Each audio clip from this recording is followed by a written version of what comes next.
Hello and hi dear students, welcome to this new video. Today in this video we will study our chapter number 5 which name is quality.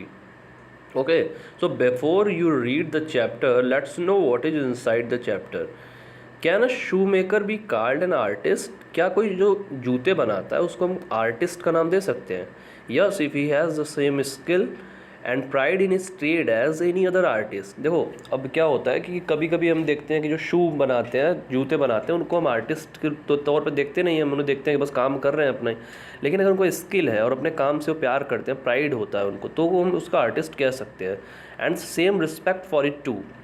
और अगर वो अपने काम को उतना ज़्यादा रिस्पेक्ट देते हैं तो mister Gessler a German shoemaker settled in London is a perfect artist. अब यहाँ पे हम स्टोरी में जानेंगे मिस्टर गैसलर के बारे में। ये नाम आपको स्टोरी में बार बार सुनने को मिलेगा, जो कि एक जर्मन शू मेकर थे और लंदन में ये सेटल हुए थे, और वो एक परफेक्ट आर्टिस्ट थे, परफेक्ट शू मेकर थे। Read this story to see how he devotes his life to his art.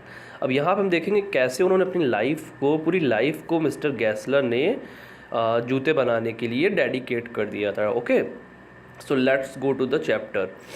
Writer क्या कह रहे हैं? I know him. To whom does he know? He is talking about mister Gessler. तो writer कह रहे हैं कि I know him from the days of my extreme youth because he made my father's boots. Writer कह रहे हैं कि जो शू मेकर है ना मिस्टर गैसलर, इनको मैं बहुत पहले से जानता था, जब मैं यंग था, क्योंकि ये मेरे पापा के भी जूते बनाया करते थे। ही lived with his elder brother in his shop which was in A small by street in a fashionable part of London. अब ये क्या करते हैं कि एक अपने बड़े भाई के साथ में रहते थे, एक इन्हें शॉप में रहते थे। मिस्टर गैसलर अपने बड़े भाई के साथ में रहते थे, और इनकी शॉप कहाँ पे थी? एक स्मॉल स्ट्रीट थी, एक छोटी पतली सी गली थी, और लंदन के एक फैशनेबल पार्ट में एक गली हुआ करती थी जहाँ पे ये मिस्टर गैसलर अपने बड़े भाई के साथ में रहते थे। और राइटर इनको बहुत पहले से जानता था क्योंकि इनके पापा के भी ये शूज़ बनाया करते थे। The shop had a certain quiet distinction. There was no sign upon it other than the name of Gessler Brothers. अब क्या था कि ये शॉप जो थी उनके उनके कुछ सर्टेन डिस्टिंक्शंस हुआ करते थे, जैसे कि यहाँ पे कोई और नाम नहीं लिखा होता, कोई ब्रांड नहीं लिखा होता था, सिर्फ लिखा रहता था गैसलर ब्रदर्स, और कोई साइन नहीं दिखता था जूते का या फिर कुछ भी, क्योंकि गैसलर ब्रदर के नाम से वो इतने पॉपुलर थे। And in the window a few pair of boots he made only what was ordered. और विंडो में क्या होता था, गैसलर ब्रदर लिखा होता था सामने से, और विंडो में कुछ जूते रखे होते थे, बूट्स रखे होते थे, और वो तभी बनाते थे शूज़ को। ऐसा मतलब शॉप नहीं खोले हुए थे कि हम लोग जाते हैं बस सीधे ये शूज़ में दिखा दो, दे दो हमको, ऐसा नहीं करते थे। पहले आप ऑर्डर करोगे, he made only what was ordered, जो आप ऑर्डर करोगे सेम वैसा का वैसा वो बना के आपको शूज़ दे देंगे। And what he made never fail to fit. और राइटर कहना कि जो वो बना देते थे एक बार ना शूज़ को, इतनी शिद्दत से वो काम करते थे, कभी भी उस पर कंप्लेन निकाल ही नहीं सकते हो। To make boot such boot as he made seem to me then and still seems to me mysterious and wonderful. और जो बूट वो बनाते थे वो मतलब अभी भी मुझे तब भी लगता था और अभी भी मैं फील करता हूँ कि बहुत ज़्यादा रहस्यमयी और शानदार जूते वो बनाया करते थे। आई रिमेंबर वेल माई शाई रिमार्क्स। शाई रिमार्क्स मतलब एक बार राइटर क्या होता है, शर्माते हुए थोड़ा सा उनको बोलते हैं, one day while stretching out to him my youthful foot isn't it fully hard to do mister Gessler. Writer क्या कह रहे हैं कि वो शर्माते हुए एक दिन जब जूता अपना दिखा रहे थे मिस्टर गैसलर को, तो वो उनसे ऐसे शर्माते हुए पूछ लिया कि ये कितना हार्ड नहीं होता? ऑफुली मतलब वेरी वेरी हार्ड, तो यहाँ पे ऑफुली हार्ड मतलब वेरी वेरी हार्ड। तो उन्होंने मिस्टर गैसलर से पूछा क्या ये बहुत ज़्यादा हार्ड नहीं हो जाता है, मतलब हमेशा शूज़ बनाना और इतना परफेक्शन देना? And his answer given with a sudden smile from out of his redness of his beard, it is an art. अब राइटर ने पूछा कि या ये बार बार ये आप शूज़ देखते हो, नाप लेते हो, बनाते हो, कभी आप थकते नहीं हो क्या? हार्ड नहीं होता आपके लिए? तो मिस्टर गैसलर ने कहा एक स्माइल के साथ में, अपनी उनके फेस पे बियर्ड थी, रेड बियर्ड थी, उनमें से उन्होंने एक आवाज़ निकाली। उन्होंने क्या कहा? It is an art. ये एक कला है, ये इतना आसान नहीं है इतना तुम देख रहे हो, ये एक आर्ट है। It was not possible to go to him very often, his boots lasted terribly having something beyond the temporary. और ऐसा नहीं हो सकता कि आप बार बार उनके पास जाओगे, क्योंकि जो चीज़ें एक बार वो दे देते थे ना, वो अक्सर इतना जल्दी ख़राब नहीं होता था। Having something beyond the temporary, मतलब वो जो एक बार तुमको शूज़ दे देंगे वो आप बार बार उनकी दुकान पे जाना नहीं पड़ेगा आपको, वो टेम्परेरी से बहुत ज़्यादा होता था। Some essence of boot stitch into them, और वो एकदम अच्छा सा मटेरियल उसमें यूज़ करते थे।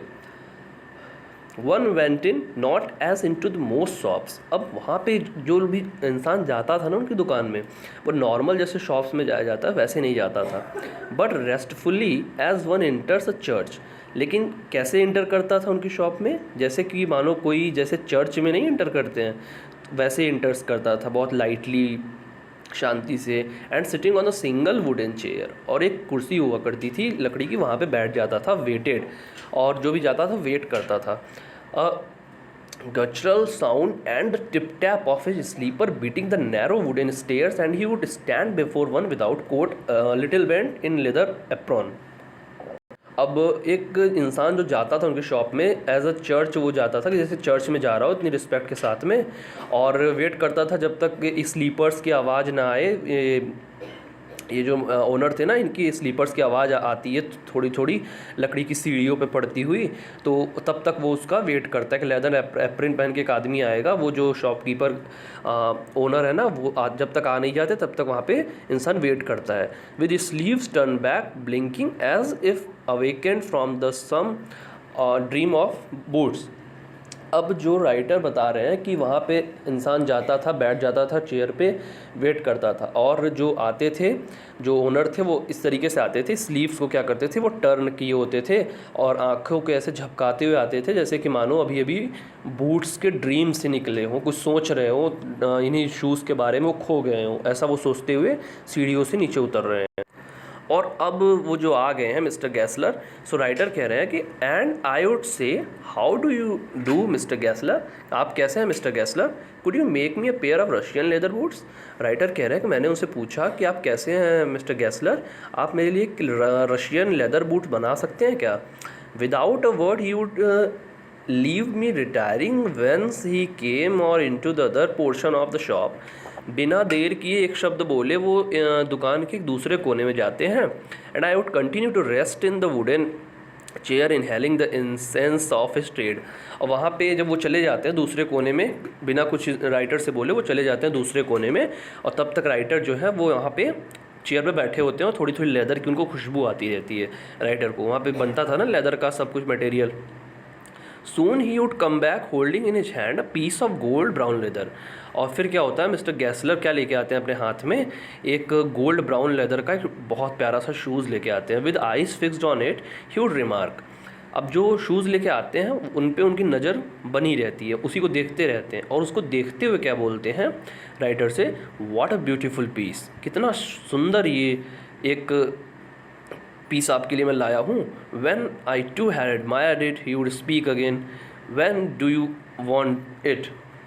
अब राइटर कह रहे हैं कि जब मैंने भी थोड़ा सा उसकी शूज़ जो उन्होंने लाया उसकी तारीफ़ कर दी, तो उन्होंने मिस्टर गैसलर ने मुझसे पूछा कि आप कब इसको चाहते हो। And I would answer, oh as soon as you conveniently can, जितना जल्दी आप बना सको आप मेरे लिए ऐसा एक शूज़ बना दो। And he would set tomorrow fortnight, कल रात तक, और if he were his elder brother I will ask my brother, या फिर मैं अपने भाई से बात करके आपको बता दूंगा, जैसा भी रहेगा, ठीक है। देन आई वुड मरमर, और फिर मैं अपने मन में बोला थैंक यू, थोड़ा सा मैंने बोला thank you, good morning mister Gessler, good morning mister Gessler, good morning. He would reply, उन्होंने हल्के से रिप्लाई किया गुड मॉर्निंग, और जब रिप्लाई किया still looking at the leather in his hand, वो राइटर को नहीं देख रहे हैं, अभी भी वो शूज़ उनके हाथ में है, मिस्टर गैसलर उसी शूज़ को निहार रहे हैं।